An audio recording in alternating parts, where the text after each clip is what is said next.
Market की अगर बात करें तो इस वक्त शुरुआत जो है वो काफ़ी मिली-जुली दिखाई दे रही है। इनफैक्ट एक सपाट शुरुआत होते हुए दिख रही है। एक्सजीएक्स निफ्टी इस वक्त 18,700 के ऊपर है, लेकिन फ्लैट कारोबार यहाँ पर देखने को मिल रहा है। थोड़ी देर पहले हरे निशान में था, लेकिन अब लाल निशान में फिसल चुका है एक्सजीएक्स निफ्टी।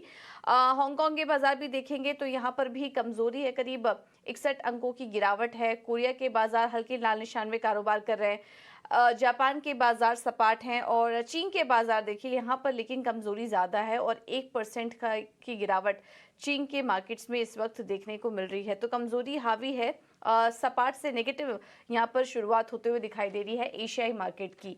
लेकिन वहीं ग्लोबल संकेतों पर नज़र डालें तो शुक्रवार को क्योंकि ज़्यादा कुछ इवेंट नहीं था, तो जो भी डेटा पॉइंट्स हमने लास्ट वीक देखे उसको कहीं ना कहीं डाइजेस्ट करते हुए नजर आए अमेरिका के बाजार। और हमने देखा कि लगातार 5वें दिन भी गिरावट ही हावी थी वहां पर, और डाउ जोन्स में 200 अंकों से ज़्यादा की गिरावट देखने को मिली है। टेलीकॉम, कंज्यूमर गुड्स और यूटिलिटीज़ में हमने देखा कि सबसे ज़्यादा दबाव था।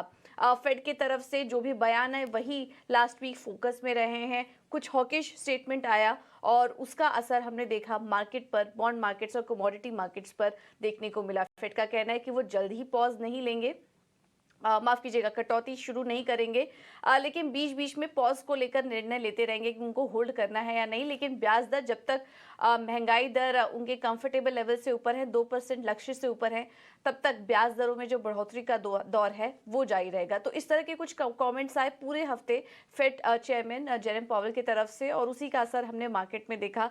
लगातार गिरावट हावी थी। S&P 500 के भी सभी 11 सेक्टर लाल निशान में ही नजर आए। और पिछले हफ्ते देखेंगे तो नैस्डैक में करीब 1.5% टूटा है, S&P 500 में भी करीब 1.5% की गिरावट देखने को मिली है। यूरोप के बाजारों में भी ऐसा ही कुछ एक्शन था। और इस बीच रूस में भी कुछ प्राइवेट मिलिट्री ग्रुप की तरफ से टेंशन बढ़ते हुए नजर आ रही है, तो उसको लेकर भी बाजार कहीं ना कहीं सतर्क है। देखना होगा कि ये जो कार्रवाई है वो कहां तक जा सकती है, रूस यूक्रेन के बीच जो टेंशन चल रही है और कितनी बढ़ सकती है। तो उस लिहाज से भी मार्केट इस वक्त सतर्क नजर आ रहा है। बॉन्ड यील्ड्स में हमने देखा कि हल्की नरमी दिखाई दी शुक्रवार वाले दिन, और 3.7%, हालांकि 3.7% के पास ही हैं, लेकिन वहां पर हल्की नरमी देखने को मिली है। डॉलर इंडेक्स 102 के पास अभी भी बरकरार है। सोना जो था वो पिछले 4 हफ्तों में सबसे खराब हफ्ता सोने में देखने को मिला और भारी गिरावट थी। हालांकि निचले स्तरों से हल्की रिकवरी जरूर देख रहे हैं, लेकिन 1940 के नीचे भी ही अभी भी सोना ट्रेड कर रहा है। कच्चे तेल में भी अभी ओवरऑल स्लो डाउन और इकोनॉमी को लेकर चिंता अब बढ़ती नजर आ रही है। ब्याज दरों में जो लगातार बढ़त रही है उसके कहीं ना कहीं टेंशन है, और हम देख रहे हैं कि कच्चे तेल में भी हल्का दबाव था, और पिछले पूरे हफ्ते हमने देखा कि कच्चे तेल में दबाव ही देखने को मिला। तो ये कुछ क्यूज आए। अब ये जो संकेत मिल रहे थे पिछले हफ्ते, वो आगे इस हफ्ते भी उसका एक पाइलॉन इफेक्ट देखने को मिल सकता है, और आज ऐसा हो भी रहा है। और इस वजह से हम देख रहे हैं कि इस वक्त एशियाई बाजारों से भी जो शुरुआत है वो हल्की कमजोर देखने को मिल रही है। तो ये तो बात है ग्लोबल मार्केट की। एक बार एफआईआईज और डीआईएस के आंकड़े भी आपको बता देते हैं। और शुक्रवार वाले दिन हमने देखा कि कैश मार्केट में एफआईआईज 344 करोड़ की बिकवाली करके गए। डीआईएस की बात करें तो वहां से भी बिकवाली का ही आंकड़ा देखने को मिला, और घरेलू निवेशकों ने करीब 680 करोड़ के आसपास की बिकवाली की है।